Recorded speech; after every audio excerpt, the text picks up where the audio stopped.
Hello and welcome to Chaos in the Class. I am Brenda Fuller. This is Mrs. Fuller's Chaos in the Class read aloud of the Illiad.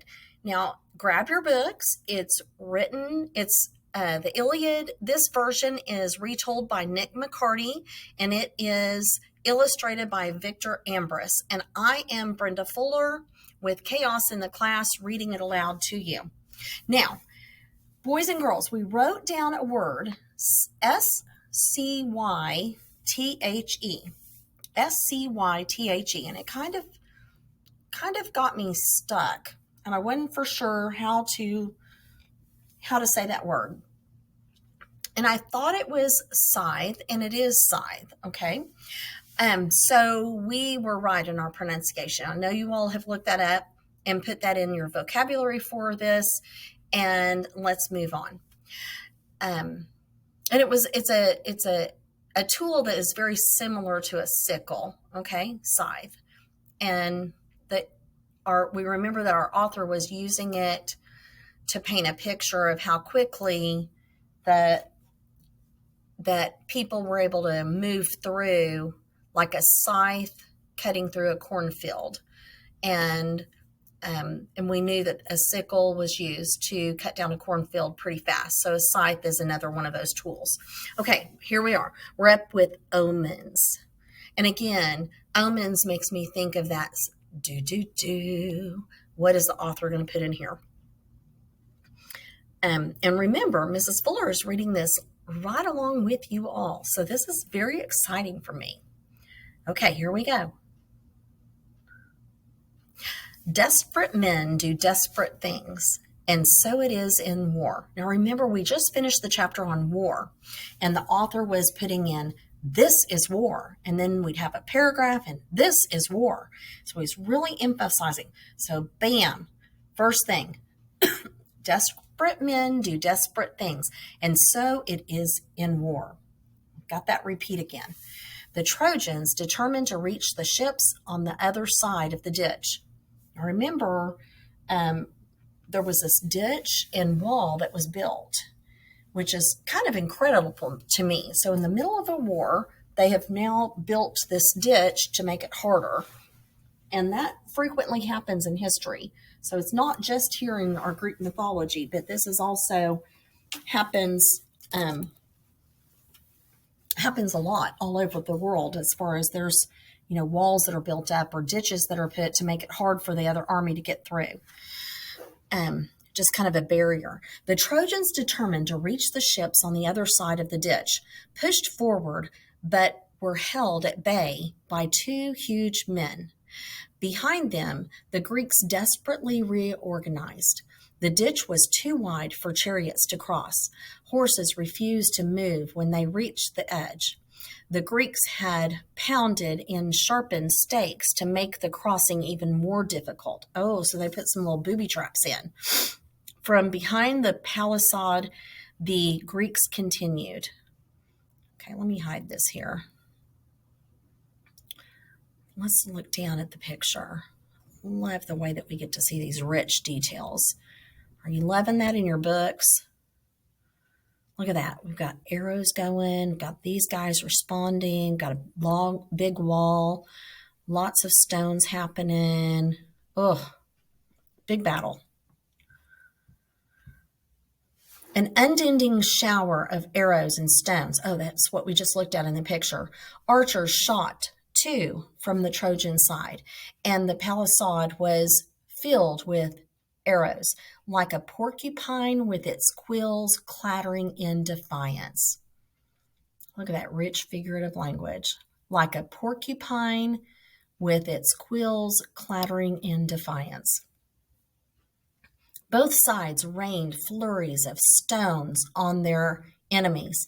Their clatter and thundering on helmets and shields were deafening. Okay, look at what the picture is being painted. Rain, thundering. Now, is the author really talking about rain and thundering? No. Raining of stones and thundering on their helmets. So lots and lots of direct hits were deafening. Loud, really loud. The Greeks had to hold. To retreat now would be to allow the Trojans to reach the beach and head on to their ships. The Trojans raised their shields, charged, and were pushed back over and over. Hector and Polydamas formed a raiding party of the bravest Trojans. As they were about to leap down into the ditch, they heard a cry from the men behind them. Flying along their lines, high up in the sky, an eagle struggled to hold on to something in its cruel claws. Now, remember, we know from earlier that they think that the eagle is a symbol sent from one of the gods. Flying along their lines high up in the sky, an eagle struggled to hold on to something to its cruel claws. As it flew closer, the men saw that the eagle was holding a huge, blood-red snake. The eagle's wings rose for balance as it struck down at the writhing beast. And as the eagle, what is he going to do? Struck, so did the snake. The serpent sunk its fangs into the eagle's neck. In agony, the huge bird released the snake. It dropped among the Trojans as the eagle, screaming in pain, flew away on an eddy of wind. Zeus is sending us a warning. Zeus is turning against us. The Thundermaker is on the Greek side, the men whispered, fearfully as the snake writhed in the ground. I'm not interested in birds and snakes and so-called omens. Zeus, the Thunderer, has promised victory, and he is with us, Hector said, ordering the company back into battle. At first, it did seem that Zeus was still on Hector's side. He raised a wind that blew sand and dust into the faces of the Greeks as they tried to push back the charging Trojans, yet still the Greek defenses held. It was Sarpedon who showed where to make the fatal breach for the Trojans by racing across the ditch and scaling the mounds of boulders that formed the base of the wall. He was followed by men determined to force back the Greek defenders. The noise was as loud as a winter avalanche in the mountains of Crete. Nice little metaphor sentence there. The noise was as loud as a winter avalanche in the mountains of Crete. The defenders called on Ajax for support. He and Teucer, the archer, began to pick off the warriors who had followed Hector across the ditch to the base of the wall. Teucer took out men with his arrows, and Ajax smashed men's skulls and hip bones with huge boulders thrown from the top of the wall. Yet slowly and surely the Trojans began to gain a foothold. That means that they were able to advance. Along the battlements, the stones were soaked with Trojans and Greek blood. It was Zeus who tipped the balance for the Trojans, and Hector yelled on his foot soldiers to tear down the huge Greek gates. So check out that illustration. Hector leaned down to pick up a boulder no man could lift. So he's really strong there. Zeus gave him the strength. He lifted and threw. The gates ripped away from their hinges, shattered by the forces of the boulder. The breach filled with a chaos of men and weapons. Hector, gripping two spears, raced for the gap with a look like nightfall. He and his men brought panic to the Greeks. They fled between their curving ships. Hell ran loose on the beaches. Okay, so let's talk about breach. Breach is like, you'll hear about a whale breached the surface. That means a whale that was underneath the ocean then broke through the top layer of water and is now on top. That is a whale breaching. If they breached the gate, that means that they pushed through. All right, interfering gods. Oh, now Zeus had said no one's going to interfere. But now we've got a title, Interfering Gods. Take a pause for just a moment and write down in your ELA notebook about what your prediction is for this chapter. And pause if you need to, and then start again. Let's find out what our prediction is.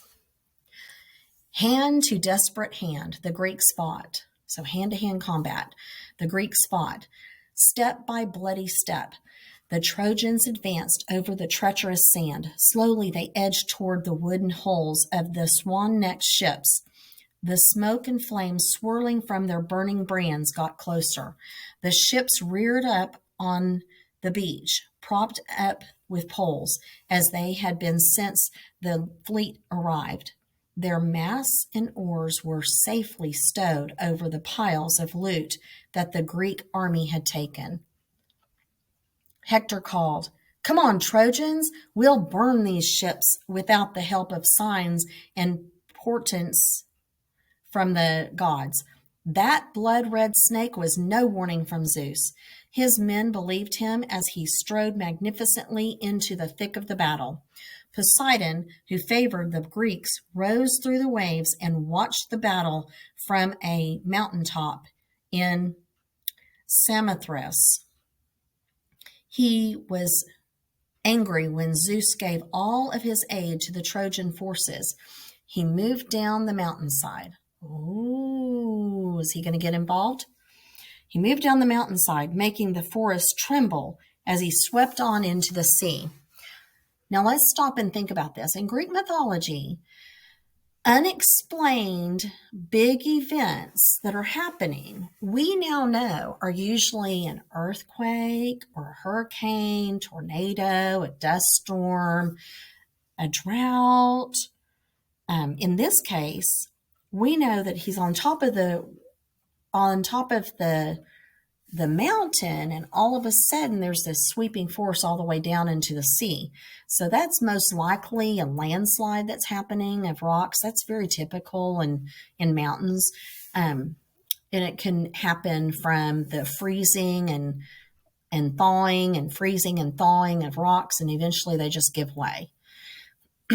As the Trojan troops were sure they had So making the forest tremble as he swept on into the sea. He harnessed his fastest horses to his chariot and drove out over the waves. Now that's the god doing that. As the Trojan troops were sure they had the ships in their grasp, they felt a roaring wind and the storm as Poseidon passed through their lines into the Greek camp. Poseidon, the earth shaker, bam. See, that just validated what were thoughts. So there was a little bit of an earthquake or a landslide. Found Ajax and told him that the Greeks would hold the rest of the line, but that reinforcements were needed. Hector must not be allowed to force down the final defenses and come close enough to the ships to burn them. Helmet to helmet, shield to sloping shield, spear to spear, they stood and waited as Hector and his men leaped for their defenses and were pushed back. The Greeks broke the charges of the enemy as huge rocks. I just moved my page down and I cannot see where I just went to. Push their defenses. The Greeks broke the charges of the enemy as huge rocks will break the biggest waves in a storm. Let's read that again and let's give that some thought. The Greeks broke the charges of the enemy, being the Trojans, as a huge rock will break the biggest waves in a storm. I have never seen that happen. I don't know what we're talking about there. As a huge rock will break the biggest wave in a storm. Okay, so waves will break over a reef. In other words, they come as a bunch of water gushing forward, and if they get kind of hit, kind of think about standing, and if something took out your feet, like rushing water took out your feet, you'd fall. And that's what waves do. They just kind of fall. So I think that's the picture that's being painted. Poseidon goaded the Cretan chief. In other words, goaded, like talked him into a fight, okay? Poseidon goaded the Cretan chief at a Menace. What happened to your boasts of driving the Trojans back into their own burning city? Okay, that's nothing more than nanny, nanny, boo, boo, you can't get me. Okay, what happened to your boasts? In other words, you're bragging. What happened to your boast of driving the Trojans back into their own burning city? Menace replied proudly, we have not broken ranks. Nobody has shown a cowardice and run away from this terrible battle. We will not die here to be carry-on for Trojan dogs. So remember that carry-on is like roadkill. And you see a turkey vulture coming through to grab that dead something or rather that's on the road. Okay, we will not die here to be carry-on for Trojan dogs.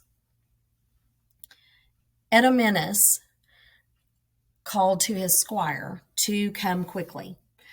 They moved to reinforce the left flank. Now, the left flank would be like this little hook of people that are coming, okay? When the Trojans saw Menace coming, fierce as a flame, the mob attacked. Look at that. Fierce as a flame. Okay, another little metaphor. They don't have a complete sentence there, but fierce as a flame.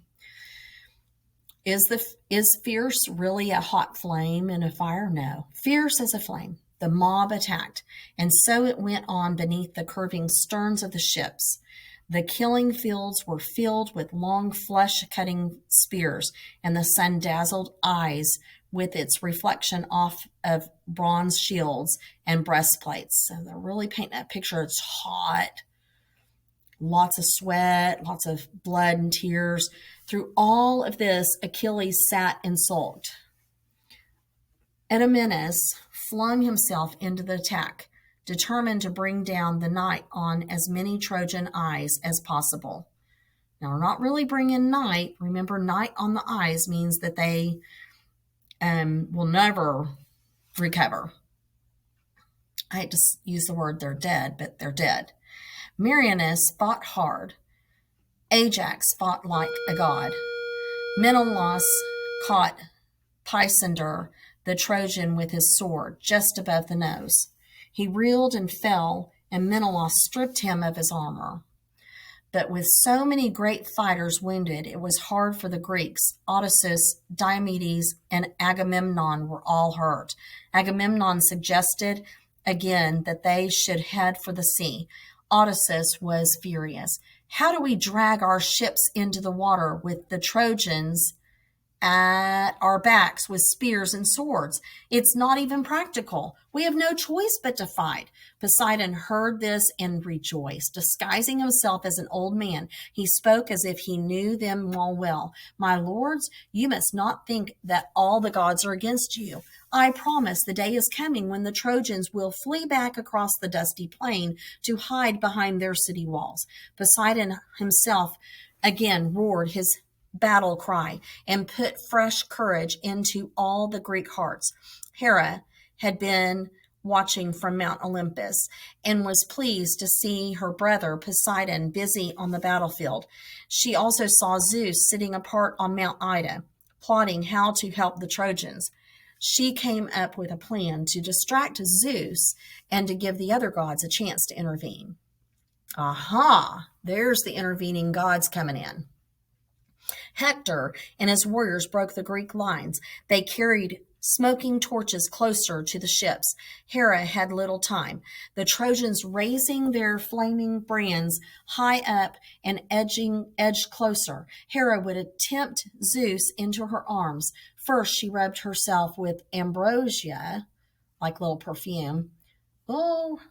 Perfumed oils, combed and braided her hair, and put on a glorious robe that Athene had made for her.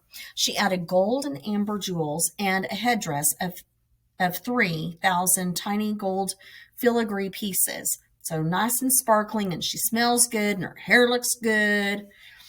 Hera called Aphrodite and asked her for the girdle of desire. I am going to stop Zeus from interfering, she said. Aphrodite laughed and gave her the girdle. Hera hurried to find Phobos, god of sleep, Thoas argued that he was too frightened to interfere. Zeus will cast me into chaos. Hera promised, you can have one of the graces as a wife. Reluctantly, Sleep agreed to help. So little trade-off, little bargaining going on. Hey, I'll give you my Cheetos if you'll give me your hot fries.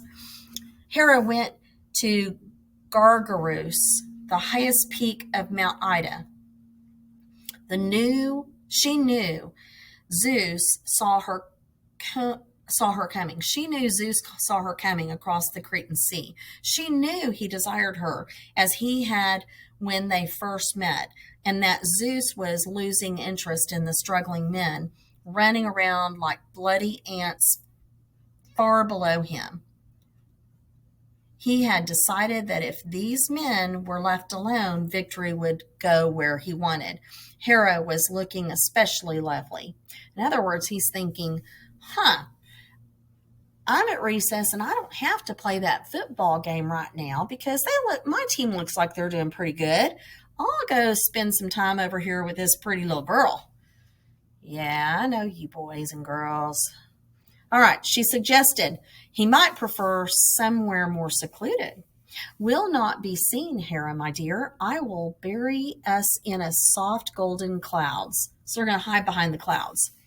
They walked down the slopes hand in hand and lay together. Then Sleep crept quietly to them, and Earth sent up fresh grass, lotuses, roses, crocuses, and glorious blood-red poppies. Zeus slept. So he went to sleep. So her little plan worked. Wonder what the gods are going to get into. Okay, we're going to read tomorrow about Patroclus goes to war. And it starts off with Poseidon watched and took his chance. Ooh, what is going to happen? Okay, so we should have written some predictions on the chapter we just read, and I definitely want you all to end today with writing a prediction about what do you think about Patroclus goes to war. And our first sentence is Poseidon watched and took his chance. What does that mean? Bum, bum, bum. This is so good. All right, let's subscribe to this YouTube channel. Everyone subscribe, hit the like button. We are putting up new content every day. I cannot wait to get our next Read Aloud up, and then we're going to move on to some science experiments. So let's enjoy your lessons with Chaos in the Class. I am Mrs. Fuller. So I'm signing off as Brenda Fuller. Talk to you soon. Bye-bye.